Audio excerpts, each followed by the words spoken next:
네, 여기가 이제 저희들이 옥천 향교에 왔습니다. 옥천 향교는 1398년, 그러니까 조선 왕조가 시작된 때가 1392년입니다. 그래서 태조 7년 태조가 왕위에 오른 지 7년 되던 해에 이 향교를 세웠다고 보시면 되겠고요. 옥천 향교고요. 옥천에 향교가 두 개가 있습니다. 어디였냐면 그 당시에는 옥천 향교가 있었고, 또 지금 청산 면이긴 하지만, 옥천군 청산 면이긴 하지만 당시에는 청산현이 있었습니다. 그래서 청산에도 향교가 또 하나 있어서 옥천군 내에는 청산 향교가 두 개가 있습니다. 향교는 뭐 하는 곳이었냐? 말 그대로 교육기관이었죠. 교육기관이었는데, 교육기관 말고도 또 하나의 기능을 갖고 있는 것이 문묘, 그 제사를 지내는 기능을 갖고 있다라고 보시면 되겠습니다. 그러니 향교가 두 가지 기능을 갖고 있는 거고요.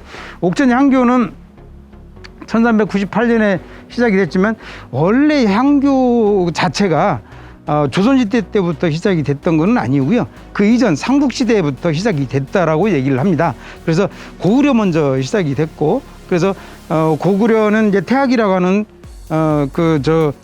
교육기관이 있었고, 중앙에.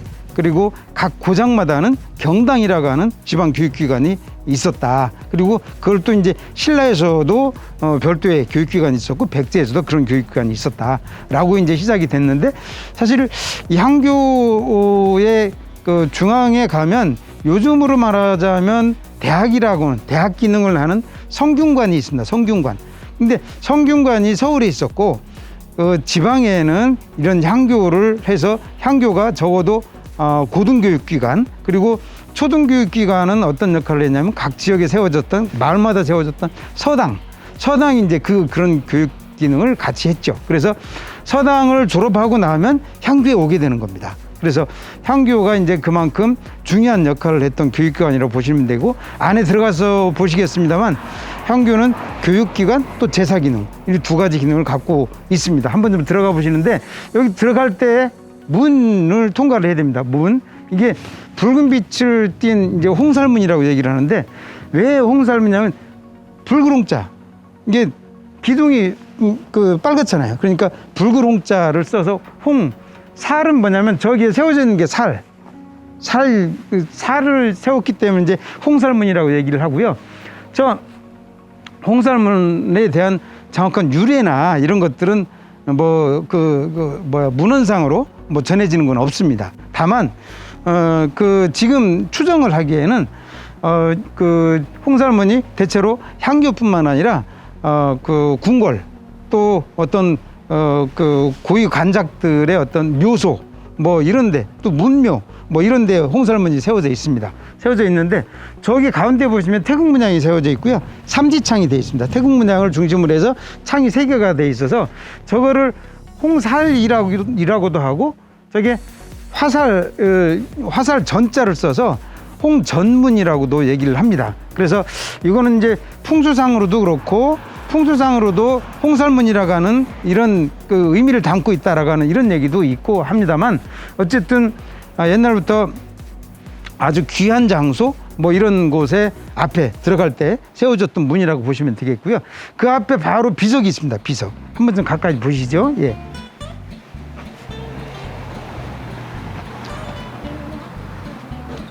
이 비석이 뭐냐면 함압이라고 합니다. 함압인데, 여기 글자가 잘 안 보이긴 합니다만, 대소인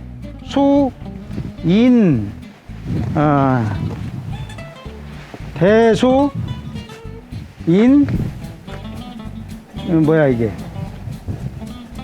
대소인원 개하마. 이 말하자면 크거나 작거나 모든 사람들은 대소인원들, 그러니까 모든 사람들은 여기 앞으로 가려면 말에서 내려라. 이게 함압이 자체가 이제 말에서 내려라라고 하는 이런 비석인데, 그거는 결국은 여기서는 말 타고 가거나 가마를 타고 가거나 이럴 때 내려서 가도록, 왜냐하면 여기가 성스러운 곳이기도 하고 교육기관이기도 하고 이랬기 때문에, 그거를 성스러운 곳이라고 하는 것들을 존중하기 위해서 말에서 내려서 가거라 라고 하는 비석을 세운 겁니다. 이 비석이 귀한 곳에 이제 세우게 되는데 옥천군 내에 3개가 있습니다. 어디 있냐면 옥천 향교 앞에 하나가 있고 청산 향교 앞에 또 하나가 있습니다. 또 한 군데가 또 어디 있냐면 안남에 가보시면 그 중봉 조원 선생 묘소가 있습니다. 그 중봉 조원 선생 묘소의 앞쪽에 보시면 안내로 넘어가는 쌀이째 입구에 함화비가 하나 세워져 있습니다. 결국은 중봉 조원 선생이 임진왜란 때 의병을 일으켜서 나라를 구하는데 목숨을 바쳤기 때문에 그분 묘소 앞에 지나가려면 말을 내려서 걸어가라 라고 이렇게 어쨌든 유의해줬던 이런 걸 표시라고 이제 보실 수 있겠고요. 예. 그래서 함화비를 알아두시는 것도 또 옥천군 내에 3개가 있다는 것도 한번 알아두시는 것도 재밌을 것 같습니다. 예, 들어가겠습니다. 예.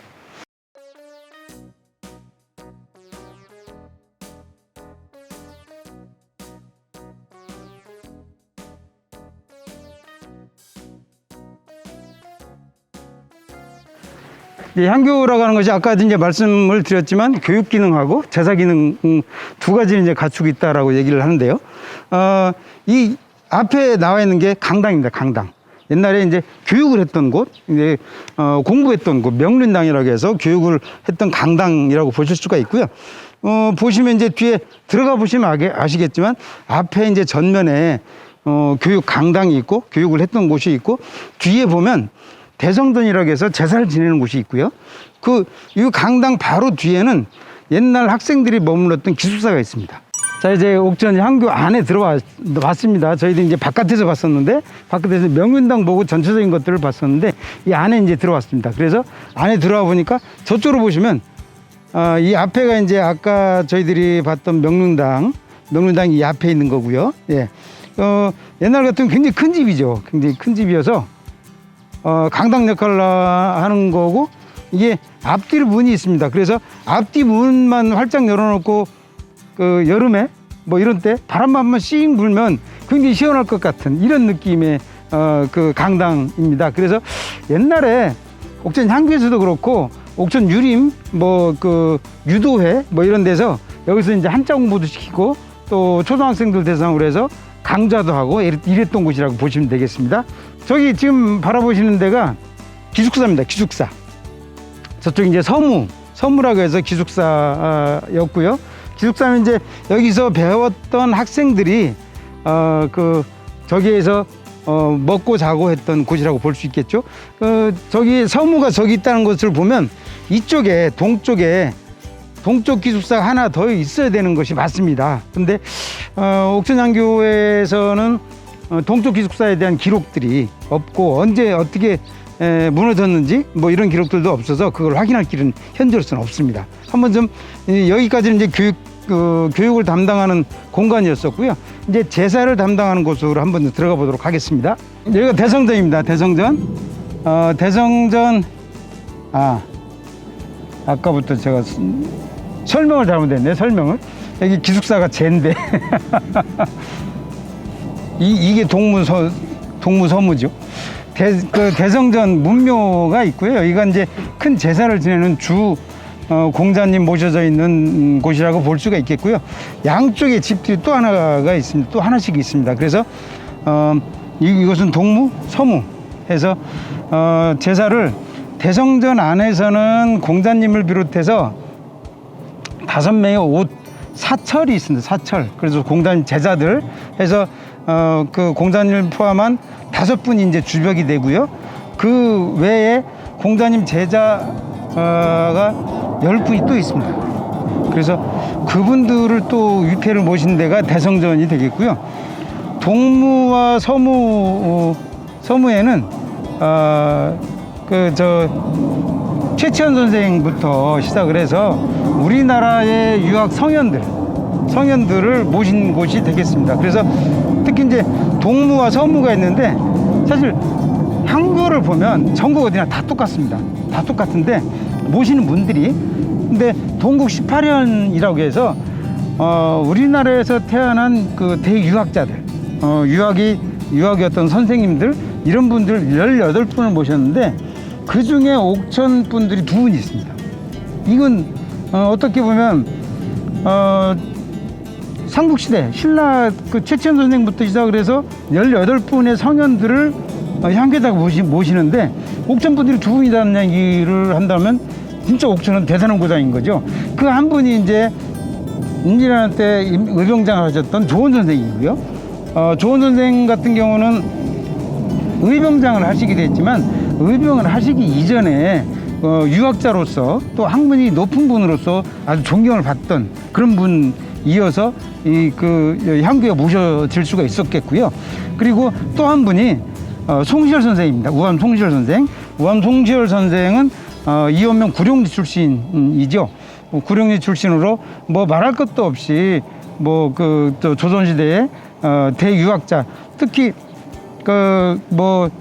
공자, 맹자, 또 성리학의 그 대가인 주자 뭐 이런 분들까지 대유학자들한테는 전부 다 자자를 붙였는데 우리나라에서 자자가 붙은 분이 송시열 선생이 유일하죠. 송자라고 해서. 그래서 정조 때는 뭐 송자대전까지도 편찬을 할 정도로 그렇게 유명하신 분이었고, 중봉 조원 선생 같은 경우는 비록 뭐 출신은 옥천에서 하지 않으셨습니다만 경기도 김포에서 하셨습니다만 임진왜란 8년 전에, 그러니까 1984년에 옥천에 내려오셔서 옥천에서 제자들을 기르시고 후학들을 가르치시고 옥천 이지당을 비롯한 각종 유적들이 다 있죠. 그래서 그분이 옥천분임에는 틀림이 없다, 저는 그렇게 생각을 합니다. 그래서 전국에 있는 향교들이 그 신라 때부터 했던 유학 성현들 18분 모신 분 중에 2분이 옥천분이라는데 자긍심을 갖고 자부심을 갖는 자리가 되겠습니다. 요 밑에 보시면 대성전 밑에 기단이 있습니다. 기단이 있는데 요 기단이 아마도 그 옛날 없어진 절터 뭐 이런 데서 있었던 뭐 그 탑 석재를 갖다가 세운 걸로 추정을 좀 하고 있습니다. 그래서 옛날 그 조선은 유교 국가이기 때문에 억불 정책을 많이 썼던 거죠. 그 숭유 억불이라고 뭐 기본 정책이 그런 건데, 그러다 보니까 이제 절도 많이 없어지고 하다 보니까 그 없어진 절에서 갖다가 뭐 이런 그 기단도 세우고, 저 보면 꼭 부도처럼 생기지 않았습니까, 저게? 예. 부도 뭐 이런 석재 같은 것들도 여기에 있는 것이 그런 영향 때문으로 보시면 될 것 같습니다. 이제 다른 곳으로 출발하겠습니다.